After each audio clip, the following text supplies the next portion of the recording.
Hello everyone, this is Mohit. I hope you're doing well. If you got a chance to check the first video, do let me know if you liked it or not and what I can do better next time. If you haven't, I will leave a link to that video in the description of this one. For today's episode, I've invited Reeju Datta. Reeju is my senior from college and he's co-founder of Cashfree. Reeju co-founded Cashfree in 2015 as a payment solution for offline merchants. But since then, Cashfree has come a long way. Let's quickly jump to Reeju and hear his story. Hey Reeju, thanks for accepting the invite and making time for it. You have been running a successful startup for a while now, and people like you motivate the rest of us. I believe we can learn a lot from the story, and that's why we are having this interview today. So, Reeju, tell us about yourself. Where did you grow up? What exactly you studied? And what were you doing before starting your startup? Cool. Thanks, Mohit, for having me. Good to see you after, I think, a couple of months. Yeah, so I think I grew up in and around Delhi, so pretty much, and both my parents were working in government services, so pretty normal upbringing. Mhm. I think uh, maybe did a bit of I think there was a lot of emphasis on academics at while growing up, and yeah, and maybe reading up various things. That was pretty much what I did at school. Yeah, and went to IIT Kharagpur. I think studied with you, so I think you know that. And I studied ocean engineering, so that's building offshore structures, ships, and that's something. I don't think I'm doing any of that, and then that's a good thing, I would say. And yeah, and then I think what was the last part of your question? What were you Sorry, I doing forgot before that. starting your own startup? Yeah. Yeah. So before this, I was working at an e-commerce company called fabfurnish.com, and I was doing a bunch of marketing verticals there, CRM and online marketing. And prior to that, I was at a consulting firm called ZS Associates. There I was doing analytics related functions, and so that was the first job I had, right out of college. Yeah, that's the setup. Good. So, what was your motivation behind starting your own farm, and were you always inclined towards entrepreneurship? No, I think it was pretty accidental. I think I was pretty far removed from entrepreneurship, right? I remember when we were in college, there were a few, startups or entrepreneurs who were starting out, and at that point, I really did not feel that I would be doing this.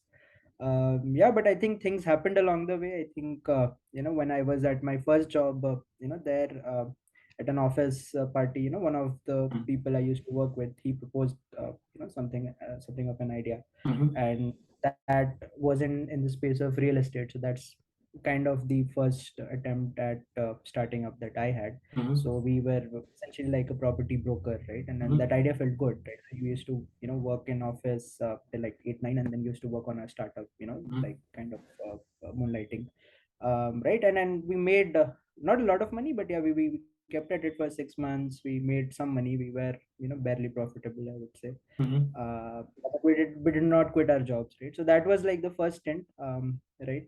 We did not have enough savings to quit our jobs, Mm-hmm. right? So that was set up, right? But yeah, that was the first experience, and after that, I felt that this is something exciting. This is a challenge that I want to take up, right? I like the challenge of it. So yeah, that's how it happened, and then I was kind of looking at multiple other ideas, and that's when the conversations around cash we started with Akash, who's the co-founder.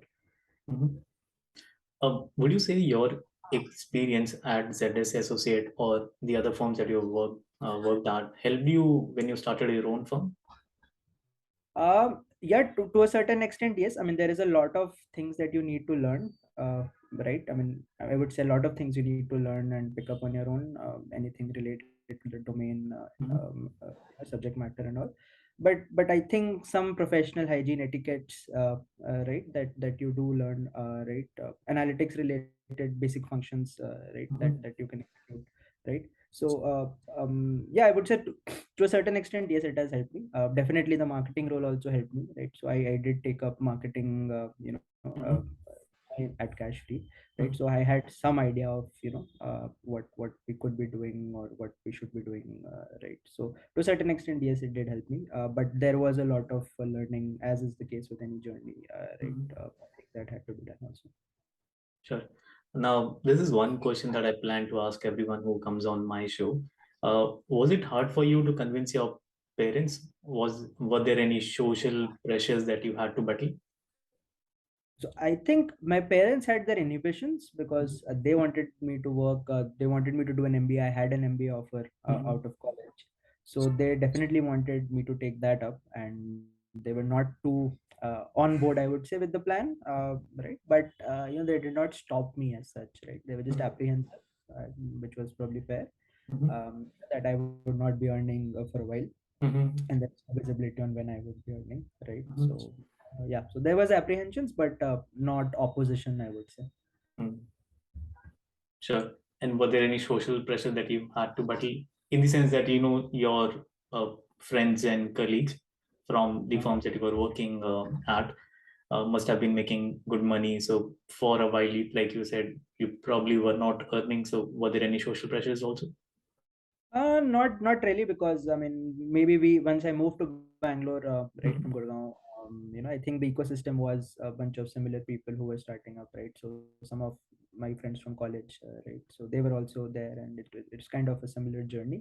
I think Mhm. similar kind of problems. So yeah, I don't think those kind of pressures were there, right? But yeah, I mean, we kind of lived on a budget, yeah, for a while. So yeah, that was there, and we got used to it. I mean, it's not like we missed, Mhm. you know going out and going to clubs, pubs, and drinking out and all. Yeah, good. I've got a bunch of cash-free specific questions as well. So what's the business model of cash-free? I understand it sits somewhere in the payment ecosystem, but I do not have the clear idea. So can you Yeah. explain that to our audience? Sure. Yeah. So Cashfree is what we called a payment gateway, or a payment aggregator, in industry parlance. So what it does is, it helps a business. Let's say you're starting to sell online, right? And you have a website maybe, right? And you want to accept payments onto, on your website. People would want to come to your website, place an order, and make a payment, right? So that you receive the money. So this is what we enable. We make it very easy for a business to make almost 100 payment methods available. So the problem is that there are a lot of payment methods that exist, right? Like if you look at Visa, Mastercard, in India, let's say, right? UPI, Rupee, right? So internet banking options. So there are like almost 100 payment methods, and everyone has their own preferred payment Mhm. method. Mhm. So how do you aggregate or make it easy for a business to offer all of these 100 methods, let's say with a single integration, common reporting, common process to manage refunds, disputes, settlements into their bank account, and so on, right? So that is the part that we take care of. Mhm. And in addition to collections, we also help a business make payouts for their Mhm. related expenses. Mhm. For, let's say, an Uber, it would be making payouts to their driver partners, right? Mhm. How can you make it fast and automated? So that's the problem we solve, because Mhm. the payout side, I mean, you can always use your bank account, right?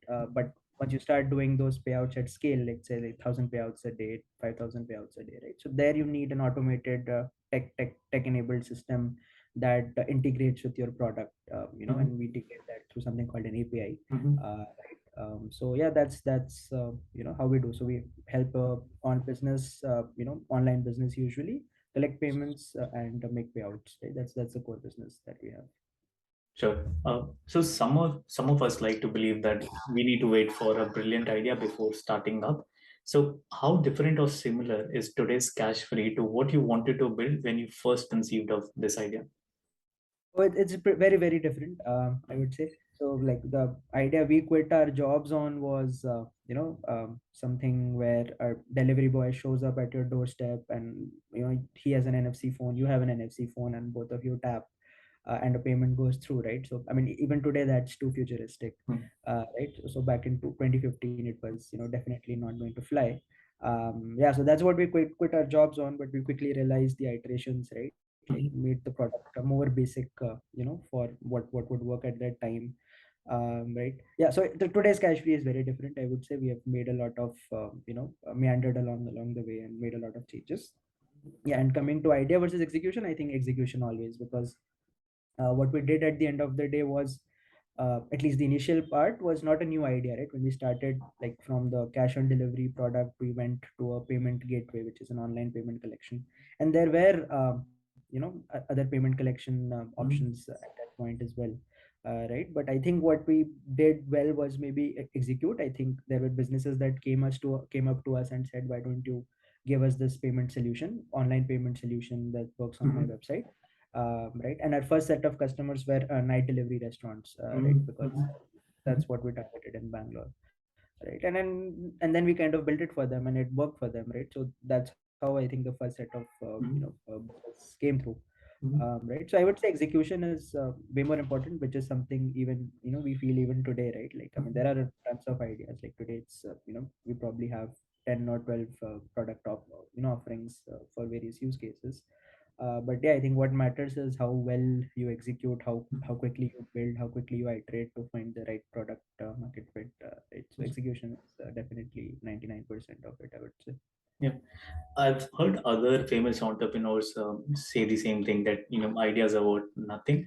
But would you say that an impeccable execution can convert even worst of the ideas into successful business?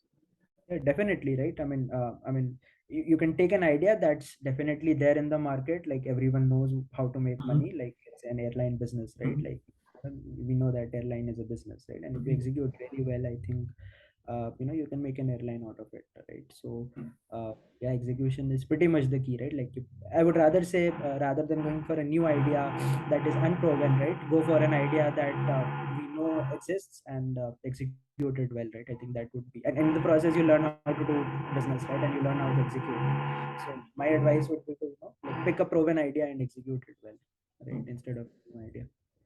Sure. How did you onboard your first set of clients, or how did you convince merchants to start using your payment gateway?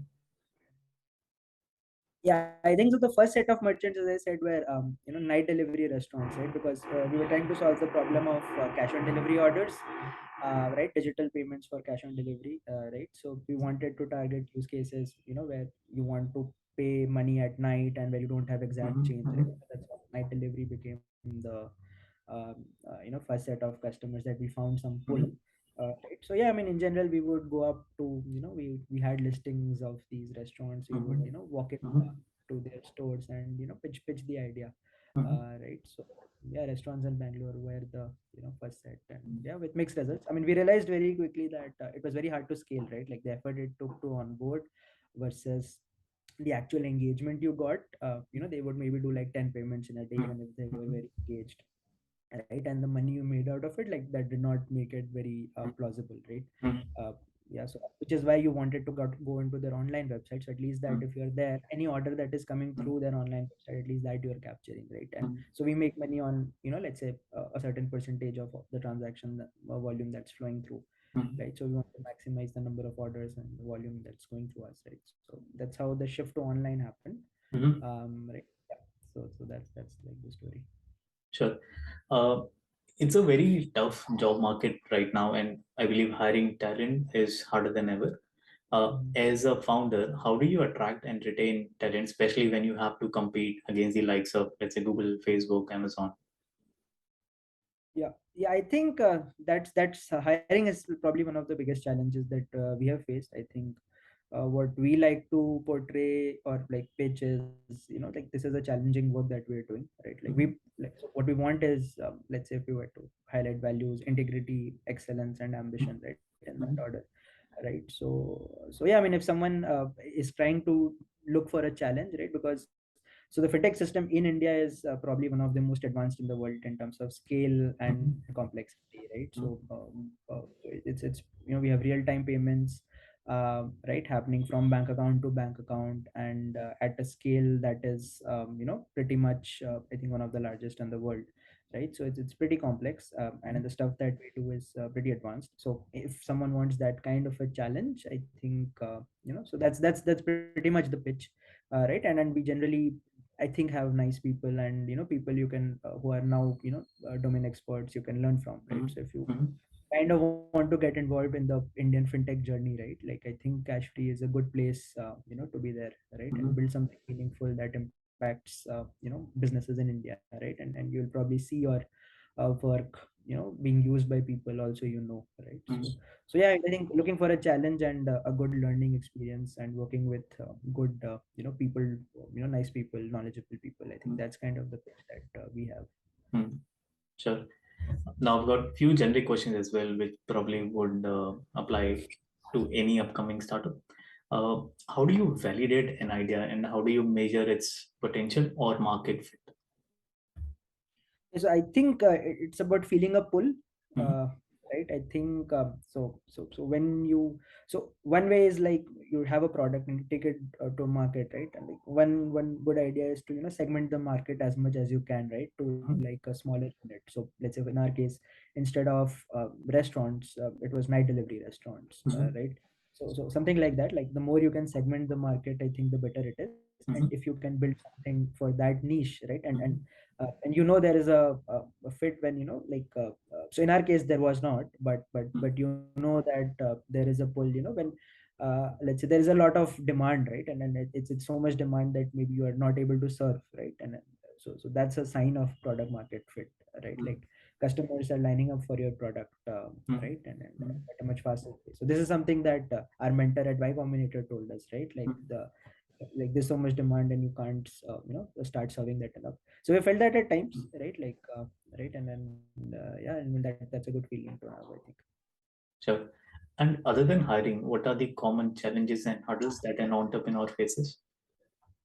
Apart from hiring, I think yeah, I mean, I think finding product market fit is like the first idea, Mhm. first challenge, right, like finding a co-founder, finding product market fit. I Mhm. think yeah, then building the team, right, I think that's pretty much, I think, the in our case, I mean, regulatory challenges are an additional part like Mhm. that comes with tech business. Mhm. Yeah, I mean, maintaining profitability is also something, comes, but I think team, product, and traction, right, those are like the three like big challenges, right. Mhm. So getting the right people, getting the right product in place, right, that pretty much does it, right, and you'll get growth Mhm. after that, right? Mhm. So Yeah. Do you think anyone can do it, or one needs to be somewhat unique? Or what are the traits of a successful entrepreneur? I think we need to be adaptable. Like I Mhm. think chances are that like what you start off with won't be the same as what the market needs. Mhm. Uh, right. I think adaptability is a key. I mean, apart from that, you want to be someone who let's say is ambitious, right? At many times, either you are either a passionate about very passionate about the problem, or you are ambitious about building something big, right? Mhm. So there needs to be a drive that's coming from somewhere, right? So those are some of, I would say, traits. I mean, as such, I think let's say ability to handle uncertainties, unknowns, right, work Mhm. with unstructured problems. So those are, I mean, something that most entrepreneurs have to deal with. Mhm. Right. Yeah. Yeah, sure. Were there any failures, insecurities, or times when you thought this probably wasn't the best idea? When I say uh, best idea, I do not mean cash free. I mean the path. uh-huh. um Yeah, I mean, I think path initially as well, right? Like the first times when like the first 1.5 years were pretty, like where we had not discovered enough, revenue or a product that was being adopted fast enough, right? Right. So that time, I mean, we felt the path was okay. I think, I mean, it always felt as if we are going in the right direction and we are progressing, but yeah, there were times when we knew that the product was not working, definitely in the first 6 months. So I think it gets easier as you make progress and go along, Mhm. but yeah, it's hard in the first, right, when you are pretty much at scratch, right, and you're also pretty inexperienced. So yeah, I mean, I think the initial days were probably the hardest. Mhm. Sure. Um, were you part of any formal program that helps budding entrepreneurs? Yeah, so we kind of got funded by Y Combinator. So they are an incubator slash seed investor in the US, Mhm. right? So that happened around 2 years after we started Mhm. up. So that was, I think, the first time. And before that, we also got incubated by PayPal, right? Mm-hmm. So that also had certain benefits to a certain extent. But Y Combinator was pretty much, I would say, very like we got on a growth trajectory after Y Combinator, right? Like we became much more mainstream, I would say, after Y Combinator. So yeah, so that was there. Can you briefly explain how exactly they help you? Yeah, so I think so they're investors firstly, right? So they fund you, right? That's the first thing. And apart from that, I think they're people who have built startups, internet startups, and pretty famous startups that have scaled well. So there is that mentorship advice that is there. We kind of and then you have a batch of startups similar to you who are also getting funded, right? So you kind of get into group discussions that they called office hours, where you discuss your progress, Mm-hmm. right? They share best practices, they share their advice, Mm-hmm. right? Right, and generally, I think there becomes a cadence of work, like it's Mm-hmm. that period. So we were in there at Y Combinator for around 3 to 4 months, and I think we had a cadence of work that I would say was pretty productive in terms of the output, right? I think we got a lot of work done during that time, a lot of experimentation, a lot of work done, Mm-hmm.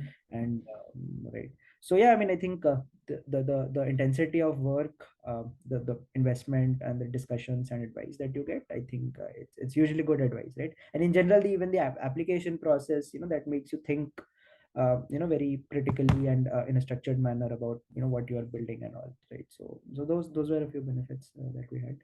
Mm, sure. And how and when do you raise capital, or and is it even necessary to raise capital when you're starting your company? No, I think it's more important to find the right team and the right product before Mm-hmm. you raise capital. I think that's more advisable, right? Like I think capital should come in when you have a basic product, and then now you want to take it out, maybe make it grow a bit. At times, you need a team to build a product, so that times maybe it's advisable to do that. But I think the best is if you and your team can come up with a minimum viable product and get it tested on some sort of a target set. And it does not even need to be like an app or a website, right? It can even be an offering, let's say, on third party tools, right? No code solutions, which you have right now, a lot of them. So even that will work, right? If you get a basic traction, that is most important, and then your funding comes in once you are surer of what you want to do. Mm-hmm. Sure. Any final word of advice for the up and coming entrepreneurs? Yeah, I think yeah, maybe spend a lot of time with the problem, right? Like that usually helps. Like things are harder at the beginning, I think, but if you spend, like in our case, I think like 2 years is when we started getting I would say comfortable with the problem, and we could see things how they could unfold and how they're unfolding. Mm-hmm. Before that, it was a bit of a challenge. So yeah, I mean, like try to spend like 2 years with the problem, right? Does not need to be like if you're working on a startup, maybe your first idea won't work, right? But kind of keep navigating around the same problem market, right? And then I think after a while there are there are better chances that you'll Mm-hmm. find something that clicks. Right. So it's the idea. Yeah, thanks. So those were the only questions I had for you, but I've been asked to ask you one more question. So Okay. between Sachin and Saurabh, who would you pick? Okay. Yeah, Saurav, I think I think we know who is Yeah. the answer for that. Yeah. Can you please elaborate? This is a 10 marks question. Okay. I think he's a better opener, and yeah, I think the way he picked up their team at a stage where it wasn't doing well, and I think yeah, I think in terms of return on investment, or if you just look at the percentage growth, I think that was much better. So Saurav definitely better as a leader, and as a batsman also. I think in terms of number of man of the match awards, Mm-hmm. adjust or number of matches played or Mm-hmm. those kind of stats, I think he's pretty much there. Uh, so if you add the captaincy plus batsman points, I think yeah, Yeah, yeah. nice. Cool. I do not have a specific opinion, but yeah, thanks for that answer. Thanks, Riju, for your time today. It was really great talking to you, and I'm sure people would learn a lot from your experience. Thanks a lot. Bye bye. Yeah. That was quite an interesting episode with a lot of tips for budding entrepreneurs. If you liked it, do like, share, and subscribe to my YouTube channel. That will help you receive notification when my next video comes out and will also encourage me to make such videos in future. Till then, have a good time and I'll see you soon. Bye bye.